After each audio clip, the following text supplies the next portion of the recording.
Hi, Alex. Hi. Do you go by Alex or Alexandra? Yeah, fine. Okay, hi. Nice to meet you guys. Yeah, you Nice to meet you too. too. How y'all doing today? Doing good. We're doing good. Good. You guys are down in Chicago, right? Yep. Nice, nice. Mhm. Put it together. I've never been, so. When this is over, we're off to travel more. Yeah. So maybe you could just start off by telling me a little bit about this journey. What I know about it so far is that you, Dede, started a diary while Peter was in the NICU, born premature with Goldenhar Syndrome. And that somehow ended up going viral and spreading. And, that's where the acknowledgement of his story started. Can you explain to me in your own way something that I know anything with syndrome attached to it is a earful for people? So sort of on like a basic human level, what does that mean and how did that diary develop? So the original Pete's diary, you're right. It's from when Peter was born. He was in the neonatal intensive care unit, NICU, for almost 4 months. And it started as just my kind of record keeping almost, like, because there's so much, you can only imagine, like premature baby born with all these birth defects. And I just all the doctors. And I mean, my husband and I had never even really experienced any kind of medical crisis like this before. So we were new to the whole environment. And this was in 2000. Peter was born October in 2000. So no social media existed at the time. Right. It was not as easy to share. I mean, I say it was the dark ages of dial-up internet. So, you've got mail. So I started because, everyone wants to call and be updated, and it gets exhausting to repeat the same emotional information constantly. So I started writing a daily email that I would come home. I would be at the hospital all day, come home, and I would write it at night. Your dad would kind of trade off with me. He would be there in the evenings with you. I would come home, and it was kind of my therapy too. I mean, I'm sure you kind of have a writing that probably helps you to do things, like it's your therapy sometimes if that's your thing. So I wrote, and it was a way to update everybody. And I wrote it in Peter's voice. And so I've always sort of written about both my journey and his. They're kind of intertwined that way in how we've presented to the public. And I think I started writing in Peter's voice because it was easier for me emotionally to handle at that time. So he got out of the hospital, and then the diary kind of went away. And I don't know if you're familiar with the movie and book Wonder by R.J. Palacio. Yes, I am. I love that movie. Yeah. Well, it made a huge difference in Peter's life, my life, and anyone that's impacted by a facial difference. Yep.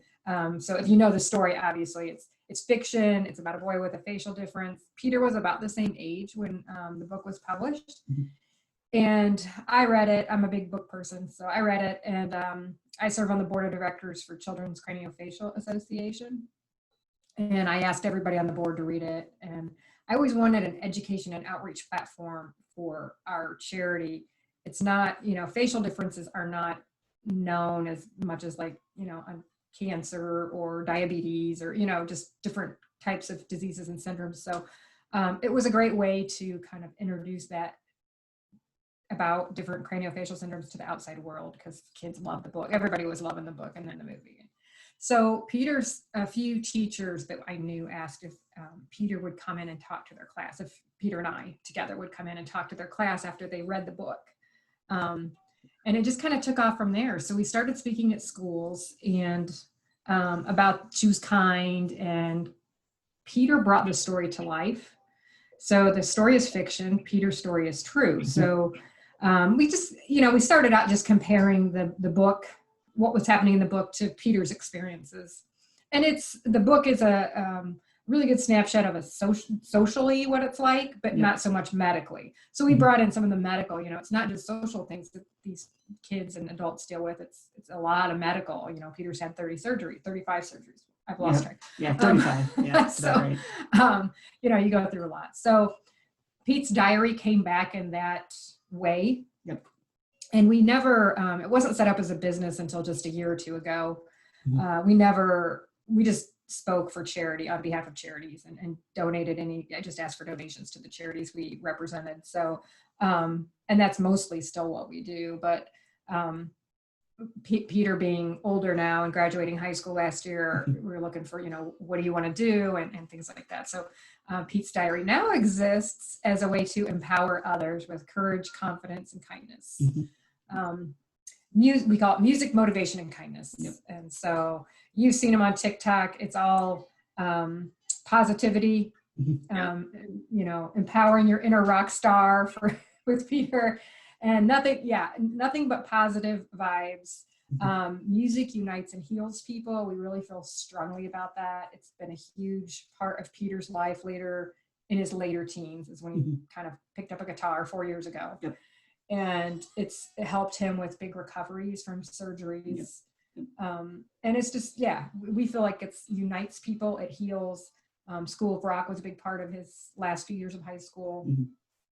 And so that's sort of the long version of Pete's diary and where we are from then to now, almost 20 years. Pretty much, I'm working on a book actually about it. So I don't know if it'll make it out for the 20 year, but we'll see. I'm trying. See what happens. Yes.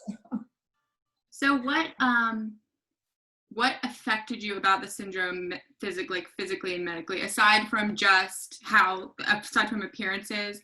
Did you have any, I noticed that you have a hearing aid. I saw you talk about that a little bit on your TikTok. Right. So were you completely deaf at one point, or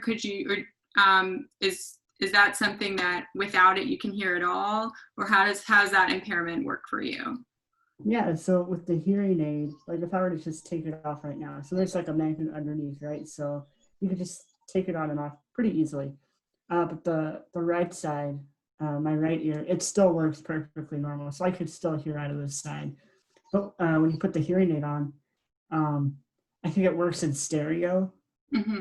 So I guess an easy way to think about it is I'm missing the outside, but all of the inside stuff is still there. So like all the nerves and bones and all that stuff, it's still there. So this is kind of acting like the outer ear. So then I'm able to hear the stereo. And you didn't have that surgery I didn't have it until I was about, I think, 15. Yeah, it was. Getting He close had to a 16, surgery something every like that. summer he was in high school. So Pretty much close to it. Yeah. you had that at the end of your freshman year. And I fought with him all through school about wearing this hearing aid. And I mean, admittedly, I wouldn't have wanted to wear it either because it was on a headband, and for a boy, it's just you don't until know. he had the surgery with the implant. Then he could wear it like he does now. But and his dad and I never wanted to make the decision for him to have the surgery. We wanted it to be his decision because he could hear out of his right ear. But when you have unilateral hearing, it's difficult to localize sound. So like in the cafeteria and hallways, I would notice somewhere we walk by, someone would say, "Hi, Peter," and you would not hear them. Right. And the same thing, happened at school too. Like, like what you said, like even if like out in public, someone would say hi and I'd be like, "Wait, what? Who said that? Who and where?" And the same thing happened at school too, like in the cafeteria or in the hallway from passing period, somebody would be like, "Oh, hey, Peter," and I'd, have to look around and go, "Oh, who said that?" And you went from a small private K-8 school, we moved from Michigan to Illinois at the same time, K-8 school to a larger public high school in Illinois. Yep. So obviously the noise level went way up. Yes, by quite a bit, yeah. But to me, the most heartwarming thing on TikTok right now is, you probably saw the video with the Altoid can and how he, and he does that when we go speak at schools, he does that, talks about his hearing aid and shows the Altoid can and things. But there were so many kids that duetted that video that have cochlear implants, and they would title it "Finally Found Someone Like Me." Right. And they it empowered them to be proud of their hearing aids and their differences. And that's a big part of what Pete's diary does, is empowerment. Embrace what makes you different. Love who you are as you are. And that you doing that gave them the courage to do that. And I couldn't be happier about that. So when you were first able to hear surround, what was that moment like for you? It was a little overwhelming. But I mean, I guess I kind of had some experience with it before because like in middle school, I did, practice with it a little bit, and I knew what it was like, but transitioning from like part time to going full time, it was a little bit of a challenge because it is kind of like it was a little bit of an overload at first, trying to get used to it. But I say after like a few weeks, you finally it feels normal. Mhm. You got it in the summertime too, so you weren't Nope. immediately in the school environment. Right. So I had time to like adjust to it and figure out how this all works. Do you feel like people ever assume that you would never be a musician based on your condition? Well, it's I mean it's ironic, isn't it? It's like, born with one ear, can hear half as good, I guess. And I'm a musician, that's music, or it requires a lot of listening. So I do think that is really funny. But tell her about when you read Paul Stanley's book. Right. Do you know Paul Stanley from Kiss? I don't. Oh, from Kiss, yes. Yeah. So the rock and roll band Kiss, the frontman, Paul Stanley, he's got the one with the star over it. He has the same thing I have, for missing an ear, which is microtia. That's the fancy medical term for it. So it was cool because I read his book, and it was really interesting because he said at one point, when he was a kid, he would listen to records, and he would place his his bad side over the speaker, like right up against the speaker, and basically it would kind of work like how the hearing aid works. It would vibrate those inside bones and nerves, and you could feel and hear the music on the left side. And it was funny because I had done that a couple months before with my phone, like when nobody was home and it was just me by myself. I'd turn up the phone full volume, just kind of place it against my head, and feel those vibrations. And I'm like, oh, hey, I know how that feels. That's really cool. So it's just stuff like that you could really relate to in that book. It was really cool. And he really inspired you too, right? I mean, because if he could do it, you could do it, right? Right. So when did your journey with music start? When did you start playing? So I kind of started playing, it was 4 years ago. Yeah, it was 4 years ago. It was towards the end of my freshman year. And I guess I'd started to listen to a little bit more rock and roll. Because like in middle school, I listened to whatever was on the radio at that time. And then, I don't know, it was like kind of an interesting transition. I guess I started to listen to a little bit more guitar-based stuff, like Mom and Dad's AC/DC. music. Right, Mom and yeah. Dad's 80s music. Right. Kind of started to listen to that a little bit more. And then it was like I discovered, like started to get into bands like AC/DC and some of these other guys. And I thought, it'd be really interesting and fun to try and learn how to play guitar. So after like maybe a few weeks of thinking about it, I said to Dad one night, I'm like, hey, I'm thinking about learning how to play guitar. That'd be kind of fun to try. And lucky for me, he still has his old guitar and amp from like, I don't know, early 80s or something like that. He still had this stuff in storage at home. So he pulled that. Because Dad played in a band in high school. Right. Yeah, because he played too. So he pulled that out of storage, and I kind of got started messing around on that. So it was really cool. Awesome. Yeah, it was nice that you just had that to automatically. I mean, he just was able to show you a few things, and like you just stuff. And you just learned on your own. Mm-hmm. We didn't want to put him in lessons right away, because I feel like every time he got interested in something, I would put him in a lesson or I'd push it, and then he wouldn't like doing it. He wouldn't enjoy it anymore, because it'd be more like work or something like that. Yeah. So we just kind of let him go. Mm-hmm. And how did you learn? So I just go on YouTube, and there's so many like song lessons and I guess like, soloing techniques and all these really interesting things you can find on YouTube. So like I started learning on that. Like I find like, want to learn, Back in Black. And of course you find a lesson on there, and somebody would be showing you, okay, it starts off with an E chord and all that kind of stuff. So have you ever done any sort of like live shows or anything like that? Yeah, well, before COVID hit. Yeah, so how's that transition been from doing stuff live to now your love for music is still there, but that social aspect of it can't be there right now. Yeah, well, it really does stink because I mean, you know, the best part for me about being a musician is playing live. But, you know, I kind of tried to treat this as like a blessing in disguise because while it has sucked to not play live, it's been kind of fun to try and explore all these different techniques that I've never really tried before and try to learn some different, maybe some more technical songs or soloing ideas and just trying to, you know, trying to explore a lot of different stuff. But I am at that point now where I'm like, okay, I've learned all this stuff. It's time to play it live now. Right. So where did you play live? Like, where have you played live before? Let's see. So through School of Rock, that's like it's kind of based off the movie. It's like they have School of Rock has like franchises all over the country, and there's one close to my house. So I went there for quite a few years, and it opened about a year after he started playing. right. So it kind of worked out really perfect. Cool. Yeah, it worked out great.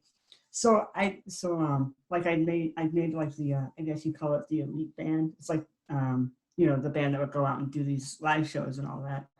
So I play with them at like, you know, what is it? We do like high school basketball games. They call it the house bands. Yeah, you know, you do all these like local gigs around town. Yeah, well, normally it would be like summer festivals, and they played on different stages. But Summerfest, you know, right? We got to play Summerfest in Milwaukee, and that was a really cool experience. Yeah, opportunities that you would not get otherwise. Right. And for someone like you, you know, I mean, he's still hoping to find a band, you know, put a band together to play. And that is so challenging. I mean, right now it's nearly impossible, right. But School of Rock immediately gives you a band and they put you out there, and that's, you know, that's what they do. They teach you how you want to learn to play. Peter never wanted to learn how to read music. That just like totally kills it for him. Yeah.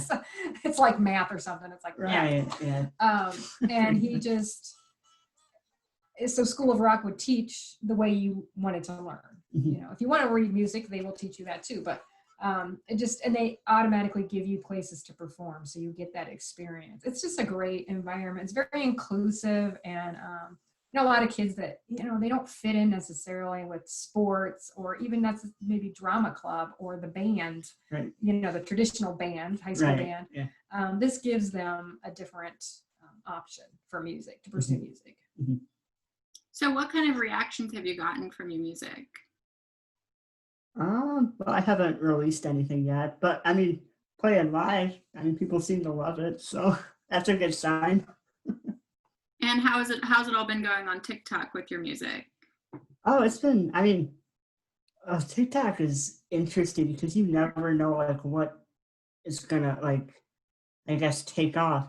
Like I've done like, you know, like the Bohemian Rhapsody solo and what else? Like the You Shook Me All Night Long solo. They're iconic and they did like pretty decently well. And then one day I decided to do Hotel California, and it just like within like a day, it just took off, and it's at like, I don't know, well over 1 million views now. I mean, it's just crazy. It's so strange how just something just takes off all of a sudden. It's really crazy. Yeah, it's fun. It's been a very good community of people that have followed you. Yeah. And so many comments that you've gotten. Well, there's a big crossover to Instagram of people following, and they'll message, and those are the ones I read the most. But it's just, you know, thank you so much for your positivity. I love your perspective. You're an awesome player. You know, they love the music and the message together. Like one, I think it was actually on Twitter, someone posted that the music, it's like my favorite. It's exactly what I hope for. The music caught my attention. The story stole my heart. You know, he's like, this kid, it's like his skill and talent on guitar is so fun to watch, and his passion for it. But then when you realize he has a whole story behind it that you know nothing about. And that's the whole thing, right? Everybody has a story you know nothing about. Well, there you go. And he's like, that's just inspired me more. We've had someone with struggling with addiction say that your content is really helping them right now. And so that's when I kind of question, like, why am I spending so much time doing this? Because I do a lot of the writing with the motivation side and things like that, and you are all the music, and I write most of the presentations and things like that. So but then I get a comment like that, and I think, that's why. Yep, That's why, exactly, absolutely. exactly. So, Do you think music, I would assume that with any sort of deformity comes a lot of social stigma and pressure and just like shitty stuff socially. Yeah. And I was just wondering how music has helped you deal with that. Do you view it as any sort of an escape type of thing? Oh, 100%. Ever since I started playing, in the past 4 years, there have been 2 surgeries that I've had. I've had multiple surgeries, but those were, I guess you could say, the big ones. They were tough, but some of them were smaller. But these 2 I had, they were pretty brutal. And one of them was a little more unexpected than the other. So like my sophomore year, I had this huge jaw surgery that I'd heard about for pretty much my entire life. And I knew I was going to have it. So of course there's that, what do you call it? Anxiety. It's that anxiety and that buildup, because, it's like every month and every week you're like, okay, she's getting closer. Okay. Okay, it's a couple days away. Oh my gosh, it's tomorrow, So, playing definitely really does help take your mind off of, I guess this big looming cloud that's slowly rolling in. Yeah. So it's definitely a big escape there. With the jaw surgery, you had known about it your whole life, but also it took over a year to plan it once we decided who was going to do it and sort of the timing. You had to have braces, you had to have a couple of small surgeries kind of to prepare for it. Yep. And then, they literally had a playbook for this surgery because it was over 8 hours long. Yeah. And the surgeon showed us, the neurosurgeon's going first, and then the ENT's going to do this, and then I'm doing that. And then they're coming back, it was, every step of it was virtually done before the actual surgery. But there were a lot of, it was a little bit of a roller coaster, because he'd call me and say, oh, I now have to take some bone out of his skull that I didn't think I'd have to do, but now I do. So, and then Peter would get this news and go, what? They're cutting up here now too, and so what he would do is go back downstairs and play his guitar. So it's how he coped I was so glad you had that. Yes. Yeah. Yeah. And then the last really big surgery you had last September was for his airway. That he had a trach needed the trach when he was born. He got the tube out when he was 4, but he always had this hole in his neck. It's called a stoma until last September. And everything that we had done was to get that closed. And then we found out that it wasn't just going to be a simple, like, oh, stitch it closed kind of thing. It was going to be, oh, we have to reconstruct your entire airway, and it's going to be, you're going to be on a vent for a week, and you're going to have, it was just like, right. Yeah. It was not the news we were expecting. It was, you thought your worst surgery was behind you. And then now this one, it was like another mountain to climb. Yeah. So, coping with that is, the guitar. The guitar is his medicine of choice. Mine is a glass of wine. A glass of wine. I do write still. But, so what is your response when you're behind the screen going through all of this stuff that nobody knows about, and then when you're faced with hate from people or judgment, how do you deal with that? Well, I guess on TikTok, what I try and do is just delete them. It's not worth the time. But there have been I've done like 2 videos where I have responded to some rude comments. Like I did one the other day. You don't want to just respond like harshly and like really rude, because that's only that's the reaction they want. They want you to get all feel bad about yourself. Right. They want you to get all fired up and get all angry, and that really isn't the best way to go about it. So like this, the one I did the other day, was it somebody said I looked like I was put in an oven too long or something stupid like that, and I'm like, oh geez, okay, ouch. But I'm like, well, okay, I could just delete this and move on, whatever. But I kind of got the idea, well, I was cooked to perfection. Like, it's just kind of this funny idea. And I'm like, you know what? I might have to share that. So, you try and take something bad and completely put a spin on it and try and turn it into something positive and funny. And people are getting a kick out of it. You know, it's like, man, I've seen, like there was one comment, it's like, man, I've seen adults that aren't this, what's the word? Like they would completely flip out if somebody did this to them and you just handled this like a pro or something like that. You've had a lifetime of experience though with it. Right. I mean, even though you're only 19 right now, you've had a lifetime of dealing with staring. And, you know, it didn't start with social media. It started with kids on the playground chasing you and trying to touch your trach or touch your little your little earlobe and pointing. And his dad and I had to figure out how to deal with that before he realized it so we could coach him. So, you know, it takes a lot of trial and error because, you know, I wasn't used to like people staring like they did at him. And I was so self-conscious about it for a while. And I felt guilty, you know, like, oh, I'm a bad mom. They probably think I'm a bad mom. I did something to hurt my kid. But I don't know exactly when it switched for me, but the more you're with someone who's different, the less different they are. You just, you know, you went to school 1st to 8th grade with the same kids. Those kids did not think of you as different at all. No.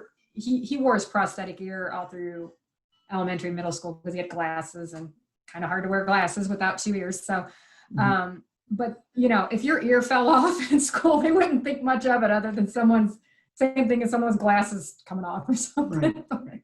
But you had some, you know, funny, we've always used humor to cope. Humor, but there's a difference between making fun of yourself and laughing at yourself, you know, getting people to laugh with you, not at you. So that's, my husband and I think that's kind of how we started to deal with it. And I think that you just kind of picked up that, because music is a universal connector, and I think laughter also is. But yeah, we like to tell kids it's not cool to get people to laugh at you, though. I mean, that's, you know, nobody needs that. But you know, you get a lot of those second looks. You've stood up here for yourself, though. I was so proud of you. Like in middle school, he stood up for himself on the playground at this camp. Yeah.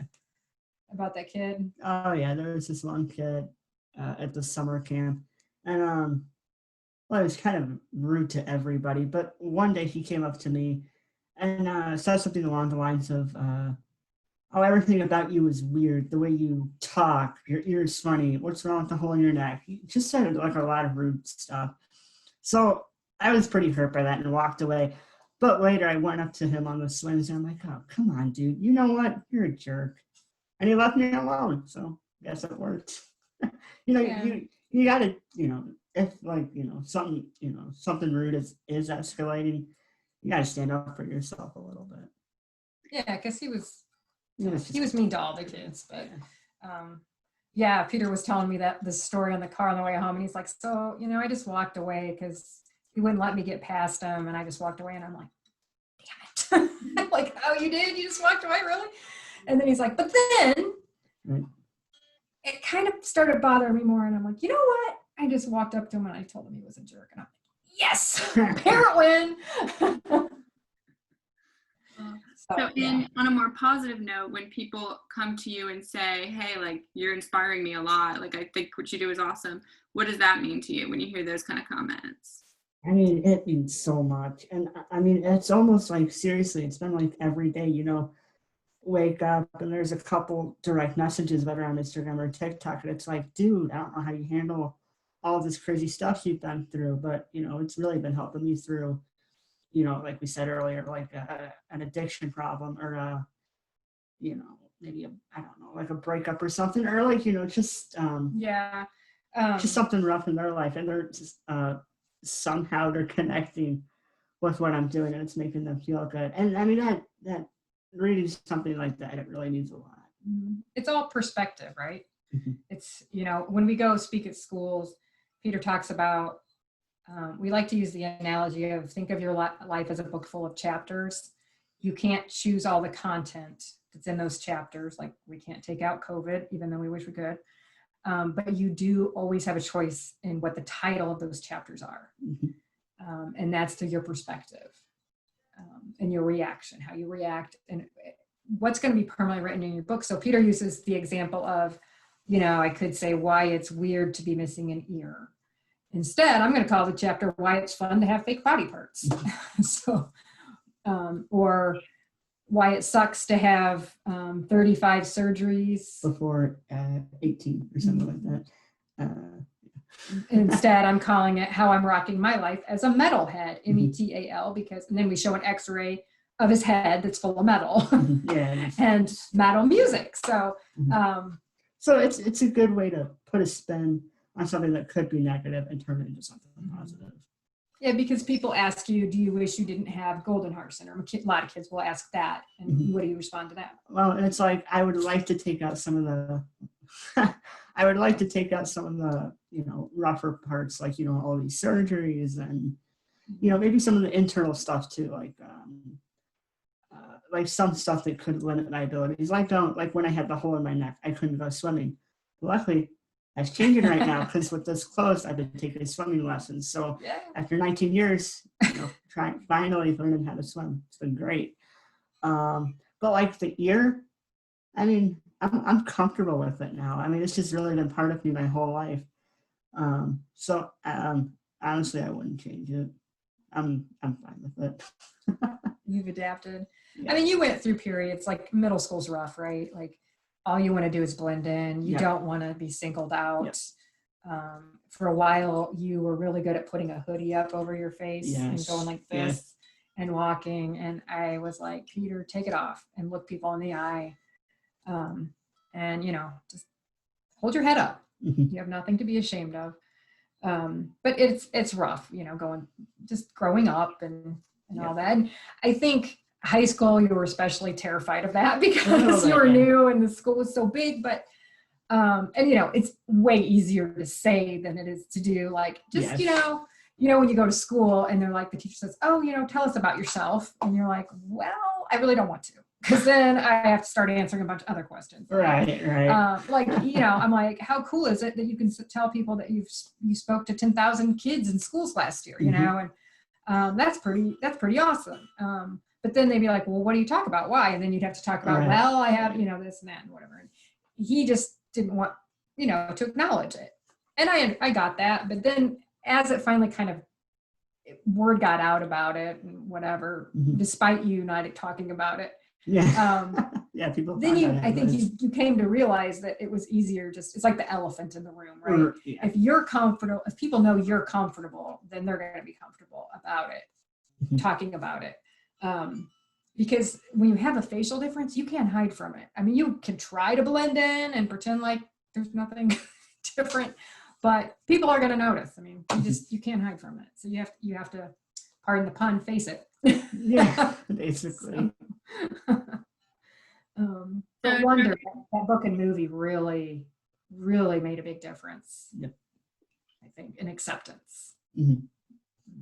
So during a sort of time like this where I feel like everybody's anxious and then maybe a lot of people are dealing with depression and stuff too, it just seems like everybody's mental health is a little off right now.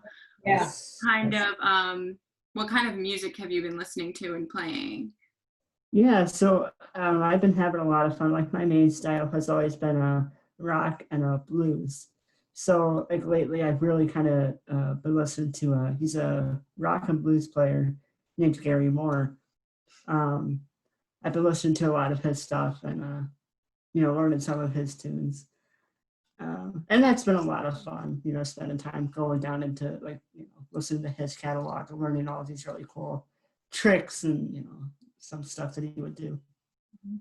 You're also, you watch a lot of documentaries and he's an encyclopedia of like 80s rock and roll and blues history. You have a lot of knowledge. Right. Well, I mean, music is addicting. Like even if I'm not playing guitar, like on my phone, I'm looking up stuff on YouTube, like, nerdy stuff, like, old, learning about old guitars or watching a YouTube documentary about, I don't know, Van Halen or something like that. You're always thinking and looking up stuff. So it's constant. That was entertaining. Have you seen The Dirt about Motley Crue? Have you seen it? Have I seen what? The Dirt, Motley Crue? Mm-mm. Okay. Well, it's very, Like, Well, yeah. it's like, oh, this is interesting to watch with my teenage son. Yeah, nah. Drugs, sex, alcohol, it's like all that stuff. It's all that stuff to the extreme. Right. Yeah. What was that time period? Yeah. We've actually watched it twice, I think.